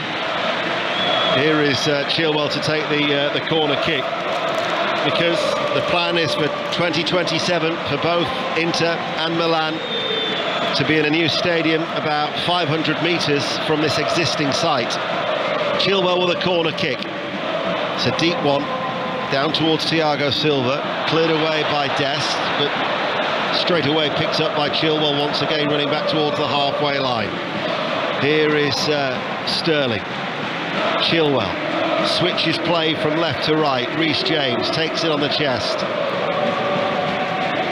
James then goes back to Koulibaly, and Chelsea remain very much in control 8 minutes into the second half. There's almost a truce when the ball goes to Reece James, that the players in Milan stand off him and say, you can have it as long as you want, as long as you don't come near me, as long as you go away, you can keep it. And it's the same as when they're attacking. Leao got the ball moments before, and rather attacking him, he just went, I'll tell you what, I'll just turn back and go back towards my own goal as long as I can keep it. Here is Sterling. Kovacic just over the halfway line, plays it back to Koulibaly. Koulibaly to Thiago Silva. Defiant support from the Milan fans in the Curva Sud, away towards our right-hand side. Kovacic with a ball that brings Chilwell into play, keeps it in play on the left-hand side. Chilwell with a cross. Aubameyang got a fleeting touch, but not enough to send it goalwards. Flashes across towards the right-hand side. James now with a cross. Kovacic is there. Aubameyang, brilliant save by Tatarishanu. It was straight at Aubameyang. Instinctively he's hit it goalwards and beaten out by Tatarishanu as Chelsea came close to a third goal. That'll be handball for Chelsea, and they want another yellow card, this time against Reece James. But again, the German referee will not bow to the pressure. Oh, it's wonderful football from Chelsea, and Kovacic has been pulling the strings all night. The weighted ball out to Ben Chilwell was fantastic. It virtually stopped on the touchline for him to run onto, and the ball gets played across and eventually comes back to him. Doesn't get his strike away as cleanly as he would like, but instinctive from Aubameyang and instinctive from Tatarishanu to make the save. I mean, the ball gets belted at Reece James from about a yard away, and it hits him on the arm, and the play can't carry on because it falls in Chelsea's favour. But how in anybody's mind it's going to be a booking, I have no idea, but they'll appeal all the same. 5 Live final score with our commentary. We're also on the iPlayer and the BBC Sport website. On the iPlayer you can actually watch Scotland against Ireland. Gavin Wallace. At the moment, Alistair, 58 minutes on the clock. Scotland getting a lot of joy down the right-hand side with Fiona Brown, but the good news for Scotland fans is the goal scorer from the Austria game, Abby Harrison, is stripped and about to come on, 0-0. Now, a couple of players have gone down on that far side. It is Reece James, who's one of the Chelsea players. I couldn't make out who was from Milan, who was the player down, and there's a stoppage in play. Yeah, Teo Hernandez, clash of feet. Reece James just going on the top. Teo Hernandez and two players stretching for the ball, both losing control. And I think Reece James, although he's in trouble physically, just last couple of moments gave away the free kick with the handball, and this foul, it just... Graham Potter now just thinking, tell you what, do I need to risk him? Reece James then is getting treatment. There's a stoppage in play. BBC Radio 5 Live, Milan 0, Chelsea 2. The Chelsea fans are singing high up away towards our left. We've been playing for 56 minutes. And amidst the whistles and the noise, we're going to go back to Wigan, Blackburn. Chris Coles? Still Wigan 1, Blackburn Rovers 0, 13 minutes to play. Blackburn coming back into things since conceding the opener. Ben Brereton Diaz really should have done better with an effort from just inside the penalty area. The kind of chance you'd expect him to snaffle. 13 minutes to play, Wigan closing in on their first home win of the season. They lead Blackburn 1-0. And another Chris Temple watching England, Czech Republic women. 63 gone here, Ian. Still 0-0, but England much better since the break and the introduction of Player of the Year Beth Mead as a half-time substitute. She fed Lauren Hemp, who headed onto the roof of the net, and then again when Hemp this time hit the post, dinked it over the keeper, and then it was scrambled off the line. A big moment for Manchester City defender Esme Morgan, who's just come on for her England debut, and Emily Sabin also on for her second cap and her first in 20 months. 0-0. Reece James is back on his feet. Looks like he's ready to continue. Play has resumed. Chelsea still leading against the 10 men of Milan by 2-0. Krunic to Leao, left-hand side, drags it to the edge of the area, and the ball is seen behind by Thiago Silva as he knees it behind for a corner kick, Rob. Yeah, good play by Milan. Just getting an overload together on one side of the pitch, something they've not been able to do much in this second half, and just getting the passing right, getting in behind the Chelsea defence. So corner kick to Milan. After this we're going to go to Glasgow. Got the latest from Celtic against Leipzig, also in the Champions League. Teo Hernandez far side the left. It's an outswinger headed by Giroud. Look towards Kalou to try and swivel. Cleared by Chelsea. Raheem Sterling and Tonali.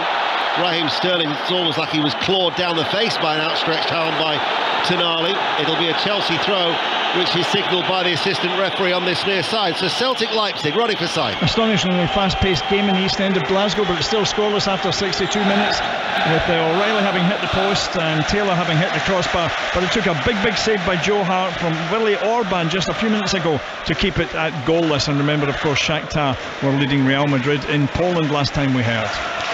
Yes, by a 0-0 in Group F. In Group E, Dinamo Zagreb 1, Salzburg 1. And in Group H, Benfica have just equalised in France. Paris Saint-Germain 1, Benfica 1. Juventus earlier lost 2-0 to Maccabi Haifa, their first win in the group. And the other early kickoff was Manchester City, who drew 0-0 away to Copenhagen. The last we heard, Dortmund 1, Sevilla 1 was a latest score.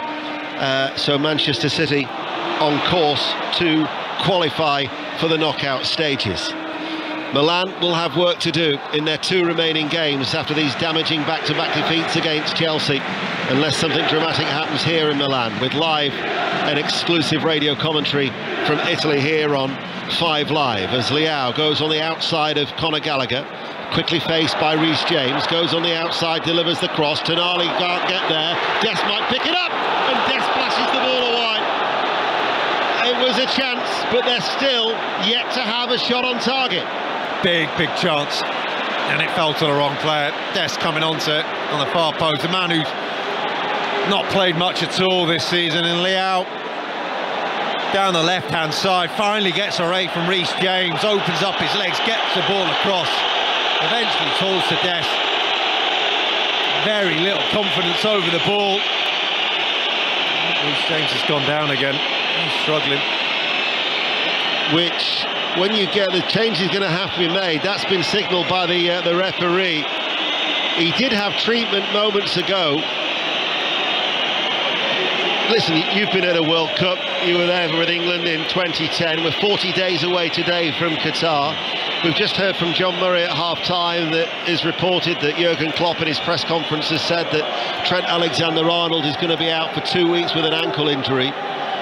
You know, the World Cup will be on these players' mind, and you now hope that Reece James, it's nothing serious for him, the fact that he's had to sit back down again after his treatment. Yeah, I think you just become extra cautious. And players, they're going to play games. They're going to have to play games. This is the scenario of the World Cup. This is the bonkers thing. It's right up until the start, something like 9 days before, and so you're just going to have to keep on playing these games and going at it, because they're big games. There's Champions League games all the way to it, and so it's something that this World Cup, I don't think anybody really wanted it when it is. I don't think it was anybody who's in an ideal world, you wouldn't be having it come December, but it is what it is, and these players, some of them are going to miss out. We've already seen a lot of players miss out from it. Hopefully Reece James isn't added to that list. Well, Azpilicueta is going to be coming on to replace Reece James, and another England international is going to make way, and that is Raheem Sterling for Ruben Loftus-Cheek, who is going to be coming on. And the change that Milan are making is that Giroud is coming off, and Ante Rebic, the Croatian, a World Cup runner-up, of course, from 4 years ago in Russia, Rebic comes on. And they've also made, I think, another change as well, have they? Pobega has come on as well, so a double change being made with Pobega on into the midfield to replace Benacer. You're listening to 5 Live, and it's 2-0 to Chelsea. Azpilicueta's a straight shot swap. Ruben Loftus-Cheek has dropped into the midfield. There's Jorginho. Kovacic just in front of the two of them on the left-hand side. So almost, we're back into a 3-5-2 with Conor Gallagher going up front with Aubameyang. I think now Graham Potter's seen enough and just saying, let's just see this game out. We should be in control. We're against the 10 men. Adding another midfielder in there, we should keep the ball for even longer. Theo Hernandez couldn't find his way past Azpilicueta with his years of experience, who now passes the ball forward to Ruben Loftus-Cheek, who charges on the inside, passes the ball now to Gallagher just outside the D. Here is Aubameyang back towards Gallagher. Gallagher can't get the shot off to Chilwell, left corner of the area. The return ball from Aubameyang. Chilwell wins it back with his back to goal, lays it off to Aubameyang. Still Milan can't get the ball away properly, and in the end it was Krunic who passes the ball back to his Romanian goalkeeper Tatarușanu, who clears it away downfield. So still Chelsea lead with those goals in the first half. After 21 minutes from the penalty spot for Jorginho, and then Aubameyang 13 minutes later. 2-0 against Milan here in the Champions League. Bristol Rovers, who got their first win in 9 at the weekend. Joey Barton's side are leading at MK Dons now in League One. MK Dons 0, Bristol Rovers 1. Colin Murray to follow 5 Live Sport at 10:30. Tomorrow night, Kelly Cates live from Ibrox ahead of Rangers against Liverpool. And the big game of the weekend, Liverpool at home to Manchester City, will also be live on BBC Radio 5 Live as part of 5 Live's Premier League Sunday. But still, so much more live football to look forward to before that. And in what is a gruelling month for these Chelsea players, 9 games that they're playing in the month of October. I doubt that Graham Potter has ever experienced an intense schedule like that, even with Östersunds when they were doing well in Europe. I think it was only 5 games in the month of October. The Championship, of course, you play a lot of games, match, midweek game, match at the weekend, but at Swansea again it was just the 5. And here it is, he's halfway through that 9-match spell, but he's yet to lose as a Chelsea manager. As Chalobah comes forward for Chelsea, all in white, out to Azpilicueta, blocked by Hernandez, out it goes for a throw, and Chelsea still, as we approach the midway point of the second half, in a very good position, Rob Green. Yeah, they made the changes. It's taken the sting out of the game a little bit, actually, and with Milan making the changes, it's got a very different feel to the game, a bit of a slower feel to the game, as so many players are finding their feet, but things don't change within the game. At Chelsea, when they switch it, and they switch it quickly, Chalobah there had acres of space to run into, had half the pitch to charge into and set Azpilicueta up. Those don't change. Get that pass across the pitch right, you get yourself in. Jorginho along the ground to Kovacic, outside of the right boot, diagonal ball short to Gallagher, gets it back to the Croatian, who now passes it to Jorginho, lays it off to Koulibaly, back then to Jorginho, looks up to Aubameyang, lays it off to Loftus-Cheek, man over far side the right is Azpilicueta. Loftus-Cheek finds his fellow substitute, that was late. Pobega straight away, the referee without any hesitation shows a yellow card to Pobega, the Italian international midfielder. Well, he almost gave a little fist pump there, the referee. He's like, yes, my time to shine. Straight away. Didn't need a second invitation to that one. It was about as obvious as it get, that yellow card. Late really did catch Loftus-Cheek, who's back to his feet. Free kick then to Chelsea, looking for a 4th successive win. The last time they managed that was during a spell of 6 straight victories last March. What was it that Graham Potter said? Wins are the best way to convince people that your ideas work, in the press conference last night, as he faced the media alongside Thiago Silva. Here is the 38-year-old. Still gave no clues away as to where his future lies, as Koulibaly, short to the left touchline. Chilwell pushed over by Rebic. The crowd groaned, but it was a clear free kick. Oh, they're chasing shadows now, Milan. Rebic has only been on a few minutes. We've already seen him get it passed around him, and he's just shrugged his shoulders. It's a horrible feeling, Dano, that you stand there and there's nothing you can do. The ball gets moved so quickly. You're chasing a player, and all of a sudden you've got 2 the other side of you, and it's just so tough now. It's a 23 minutes left. It feels like a long 23 minutes for Milan. Yeah, they're chasing the game midway through the second half, and Chelsea leading by 2-0. This is Chalobah to Jorginho. Jorginho and Kovacic both get a touch. Thiago Silva passes the ball forward, picks out Loftus-Cheek, quickly now to Azpilicueta. And yet the support just continues to be mesmeric, the way that they are just refusing not to, well, just unwavering support. That's what it is, all the way along the ground, all around it, clapping their hands above their heads. Brilliant support. From a neutral's point of view, you think that the supporters deserve a goal. However, they've got some defending to do, haven't the Milan players, because if anybody's going to score a goal, it might be Chelsea from this set piece. Gallagher to take it. It's an outswinger from the right. Outstretched leg by Chalobah, took the ball out of the penalty area, off balance, left-footed by Chilwell, high, out for a goal kick, 2-0 Chelsea. You have to say that the fans are more of a spectacle than the game at the minute. Yeah. It's an event in itself, just watching the crowd. It's such a large movement of people and in unison. It's so impressive. A goal in Scotland, but it's not at Celtic Park. It's involving that crucial Women's World Cup qualifier, Gavin Wallace. Indeed, Scotland have to win by 3 tonight, and they've just made it a heck of a lot harder for themselves. Amber Barrett has scored for the Republic of Ireland. Classic counter-attacking football. Defence did what they could, but she put it well beyond Alexander. Low down to the right. Scotland 0, Republic of Ireland 1. And what about England's women at home to the Czech Republic? Chris Temple.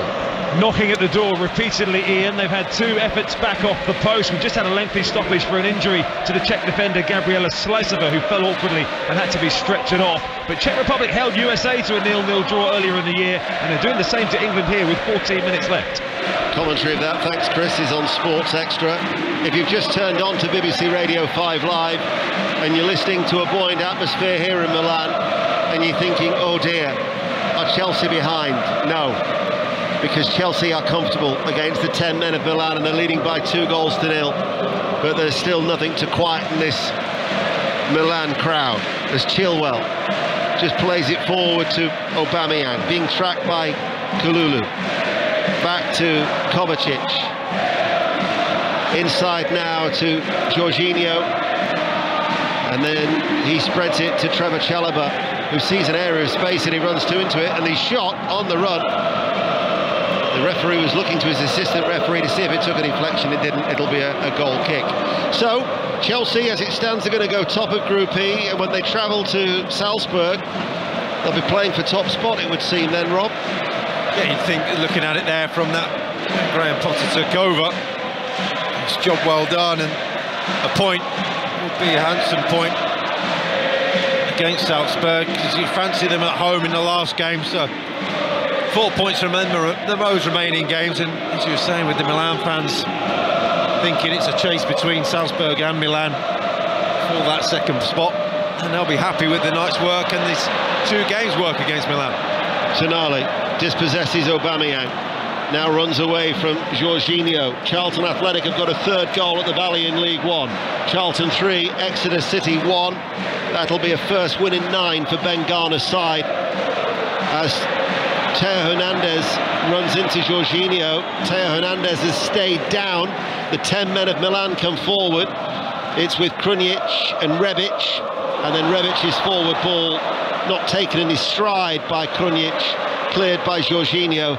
Theo Hernandez is back on his feet, and we have 18 minutes of normal time remaining here on BBC Radio 5 Live. Now there has been a goal at Celtic Park. Roddy. And it's not a goal we wanted to hear about, because it's Timo Werner with a bullet header right across Joe Hart into the net, and that's a blow for Celtic, because they had been dominating this half, creating chances, but the story of their season so far, they miss more than they should, and that's why at the moment it's Celtic 0, Leipzig 0, quarter of an hour to go. Celtic just the 1 point yet to win, of course, in the Group F. Last we heard, Shakhtar was still leading Real Madrid by a goal to 0. So you'd have Real on 9 points, Shakhtar on 7, and Leipzig on 6, with 2 games to play. So forlorn hopes for Celtic, maybe even still to remain in Europe. Forget about the knockout stages of the Champions League. They might struggle to even reach the Europa League. Milan, of course, might be heading to the Europa League as well, because they will be under pressure now in this group here as far as Chelsea are concerned. We'll still give you the scores as they go in, but here on 5 Live it is all Chelsea with 17 minutes remaining, and Chilwell forward. Graham Potter made 7 changes against Wolves at the weekend. He's made 6 tonight. He hoped that freshness would tell, and certainly what was telling and didn't help the Milan cause was that dismissal in the first half of Tomori, which resulted in Jorginho converting a 21st minute penalty. Here is Loftus-Cheek to Jorginho. They've got Villa away on Sunday, Brentford away in midweek, and then Manchester United at home. But for Chelsea, who have a dreadful away record against Serie A sides, this is going to be a rare win on Italian soil. Here is Leao, though, who comes forward. He's got support from Rebic, and he couldn't find it, and he was caught by Koulibaly, and any hopes quickly extinguished. A horrible ball for Trevor Chalobah to deal with, hooked up high into the night sky. It's come down, and they dip and swerve and spin, and you don't know where they're going to land, and ended up nearly face planting as the ball bounced, and he broke to Leao. If he could get the ball to Rebic, he'd be through. He couldn't. Just about pretty much sums up Milan's night. So Chelsea still lead here 2-0. Celtic behind by a goal to 0. Earlier Manchester City drew 0-0 in Copenhagen. Finish now at Wigan, the only game in the Championship. Chris Coles. And a significant victory for Wigan. They've beaten Blackburn 1-0. They finally have their first home win of the season. Deserved, although it was far from a classic. Forgettable first half, improved in the second. Nathan Broadhead tapping in the only goal. Blackburn's best moment, surprisingly spurned by Ben Brereton and Diaz. They missed the chance to go level with the Championship leaders. Wigan savour a rare win in front of their own. Wigan 1, Blackburn 0. Aubameyang's just had a chance there, and he was onside, and it was the recovery from Dest, who just got back and deflected it behind for a corner kick to Chelsea, who lead 2-0. How brilliant from Rubens Loftus-Cheek, who's done it a number of times. Just picked up the ball in space and driven at the Milan defence, and what you don't want if you're Milan is someone like him just driving at you. His turn of speed on the ball, gliding over the ground. Corner kick then to Chelsea in all white. Far side, the right, Gallagher with a corner. Header from Loftus-Cheek, cleared away by the central defender Gabia. Havertz is going to be coming on. Charlton have rattled in a fourth now. Charlton 4, Exeter City 1. Jack Payne in injury time. Havertz, who scored what was his 50th league goal of his career on Saturday against Wolves. 36 in the Bundesliga, 14 in the Premier League. He's going to be coming on for Chelsea. As with 14 minutes remaining. Was the crowd reaction there because Leao just stopped running? No, I think it was they felt it was a foul, and they're still appealing for them, but it wasn't. And it's just, if it were going to come from if an attack was going to come from anywhere, it was from him. But it's becoming more and more deeper into his own half. He's having to do it, and just more and more Chelsea players around him, and more forlorn. Another victory and another impressive win for Graham Potter. 13 minutes remaining. Chalobah back to Jorginho, and Origi and Touré are going to be coming on for Milan. Touré's a defender, played left back last week. Divock Origi, who's been struggling with an inflamed knee of late. He's actually yet to start since he moved from Liverpool. His 6 substitute appearances have totaled 104 minutes so far. He's going to get a little bit more game time.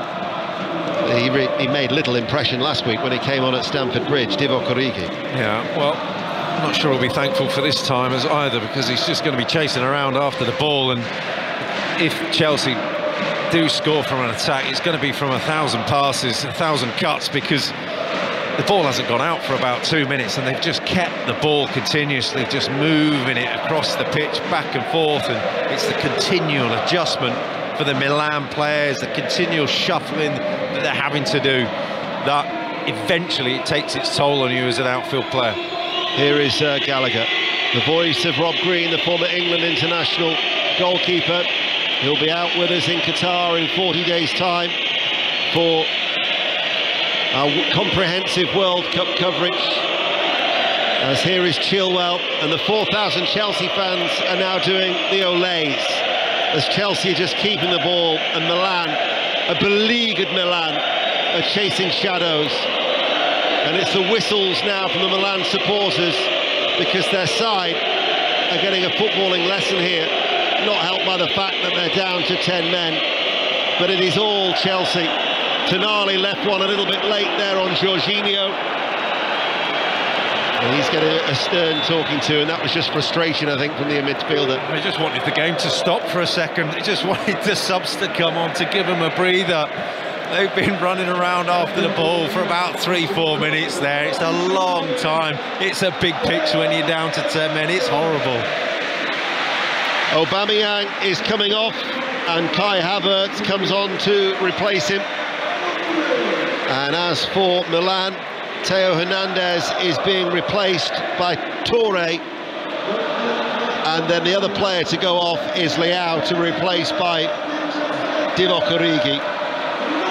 So for Milan, who slipped to 5th last night after Lazio's impressive win in Serie A, they are 3 points off Napoli, the leaders.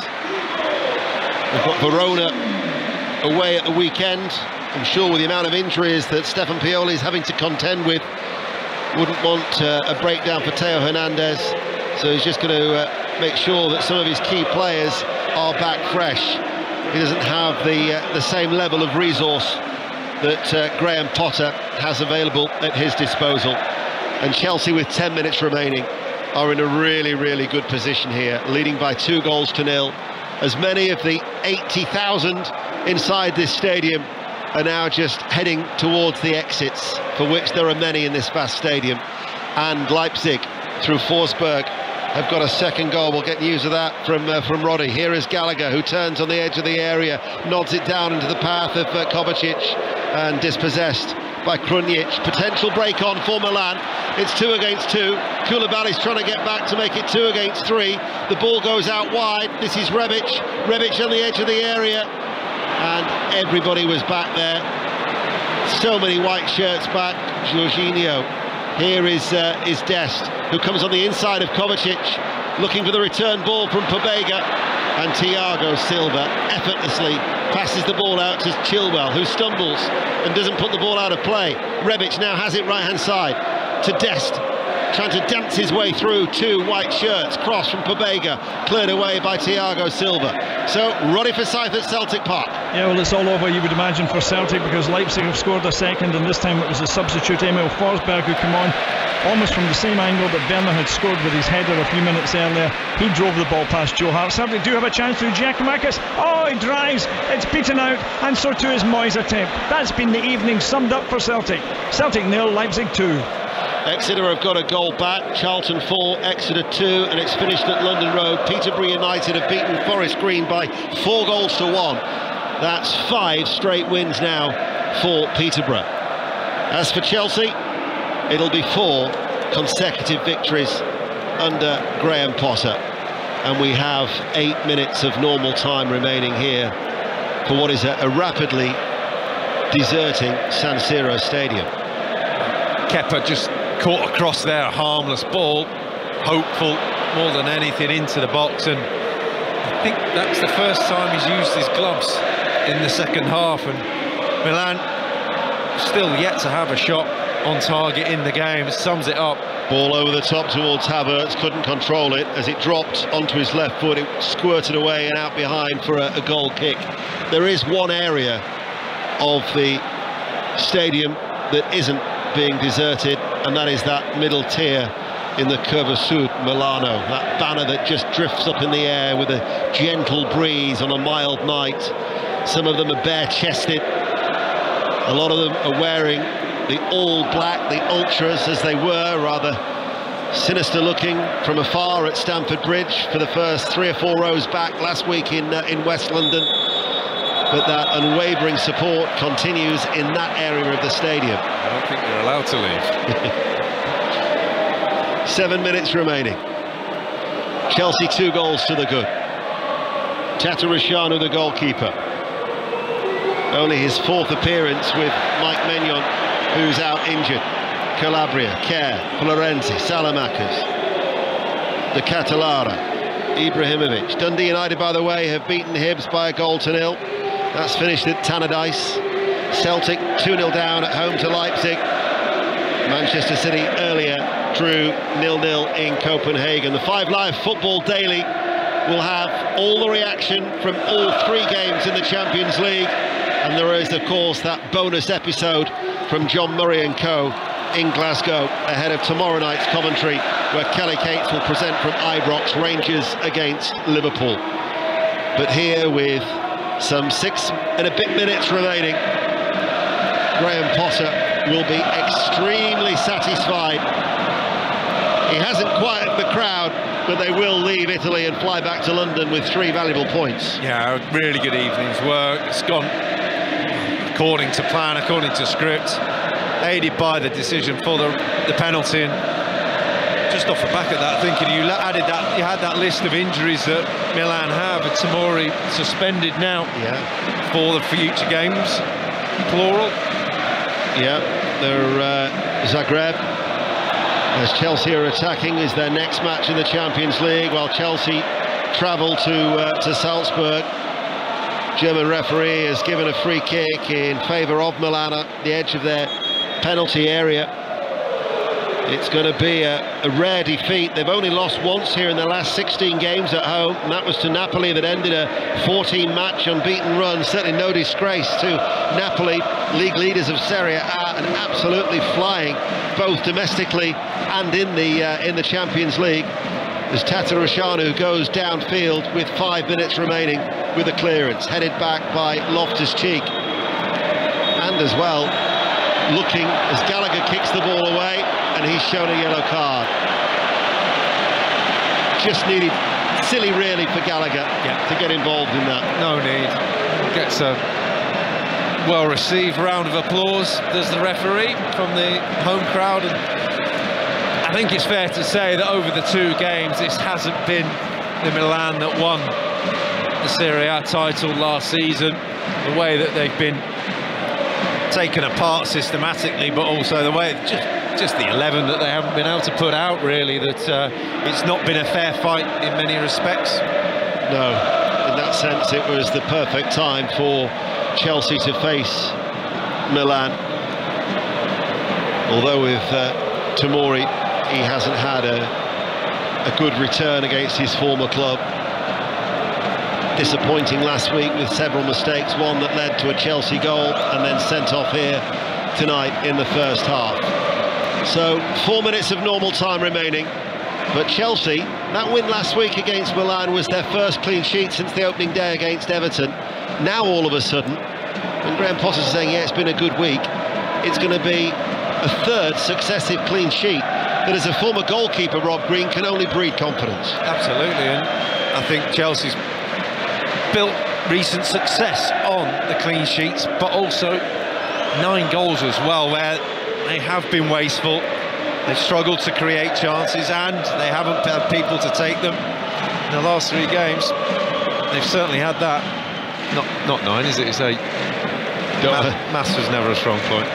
It is 8, yeah. The thing is, when you said 9, I was actually agreeing with you. You're going to tell me it was 10? But maths has never been my strong point, as you know. Here is Kovacic. Havertz going through the middle. Out to Chilwell instead on the left-hand side, level with the penalty area. Chelsea in all white, playing from right to left, leading by 2-0. Gallagher links up with Kovacic. Challenge comes in from Kalulu. Loftus-Cheek, though, picks it back up, lays it off towards Kovacic. He's had a good game in the midfield, hasn't he, Kovacic? Jorginho to Loftus-Cheek as Piliqueta stays wide, cuts it back. Gallagher looking to turn. Gallagher trying to get the shot away. It was Gabbia who got a foot into the challenge to take it away from Gallagher, who knew he had his hands on his head there. He knew that there was a potential opportunity to get that third goal, to make it 9. Might still do it now from Chilwell, who drags it wide from about 25 yards out. Left-footed and out for a goal kick. Back to Gavin Wallace watching Scotland-Ireland in that Women's World Cup qualifier. Scotland 0, Republic of Ireland 1, 6 minutes of added time. The Amber Barrett goal, the difference between the two teams.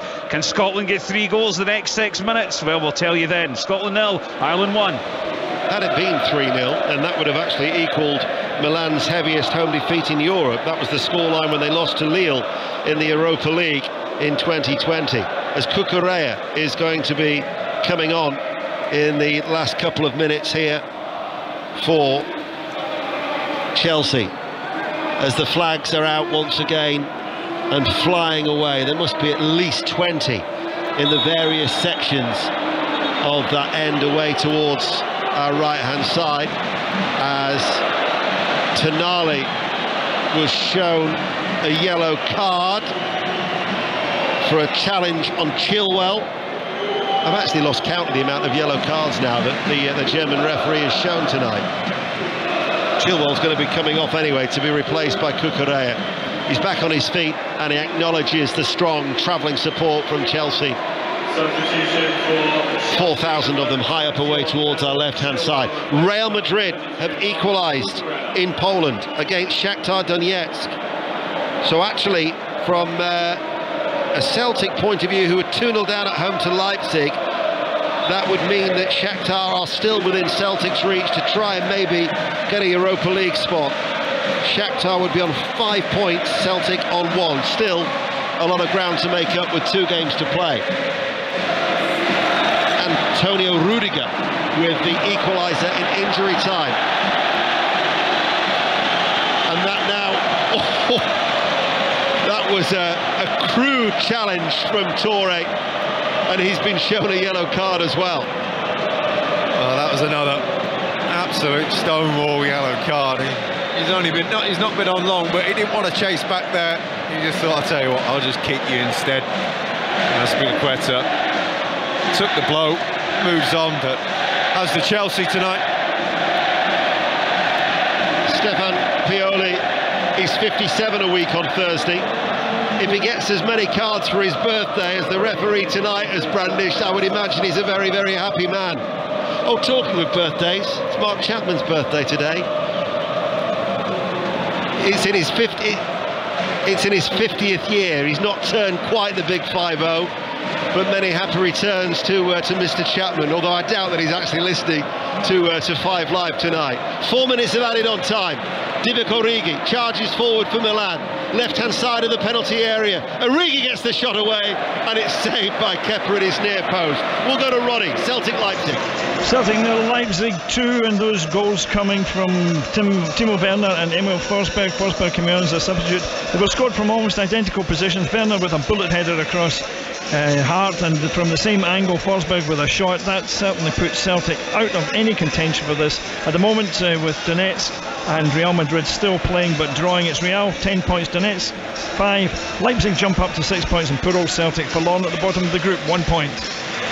Yeah, looking very, very bleak for Celtic. England, Czech Republic, that women's friendly. Chris Temple. Full time, Ian. England's 15-game winning streak has come to an end at the hands of a Czech Republic side ranked 28th in the world. 0-0 it ended. England hit the post twice, poured late pressure on. Frank Kirby had one tipped over the bar, but unfortunately in front of 21,000 expectant fans here, the Lionesses drew a blank in Brighton. England 0, Czech Republic 0. Thanks, Chris. Here is Loftus-Cheek. That Origi effort, was that the first shot on target then for Milan? Yeah. And it came in injury time. Kepa said, I've come all this way, at least have one shot at me. Dinamo Zagreb 1, Salzburg 1 is a full-time score from Croatia in Group E. So Chelsea then will be going to the top of Group E. They'll have 7 points, Salzburg on 6. And then Dinamo Zagreb and Milan both on 4 as Trevor Chalobah gives away a free kick for a foul on Origi inside the centre circle, and we're halfway through the minimum time of 4. The game's really lost all its edge, and ever since they brought the substitutes on, and you get the feeling that when you can make those 5 subs and people start to think about games in the future, it happened last week at Stamford Bridge, that the games just lose their way a bit. And that's what's happened this evening, just playing out time. 4th time that Chelsea have played in this famous stadium. It's going to be their first win as a cross comes in from the left from Toure and gathered in by Kepa. They did play in the 3rd round of the 1966 Fairs Cup. Milan won 2-1 here. George Graham was actually on the score sheet.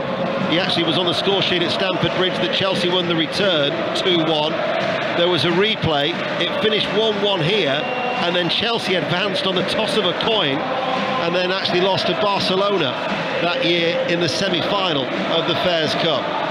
Well, only once in their previous 18 Champions League campaigns have they failed to progress into the knockout stages. That was the year they won the Europa League in 2013.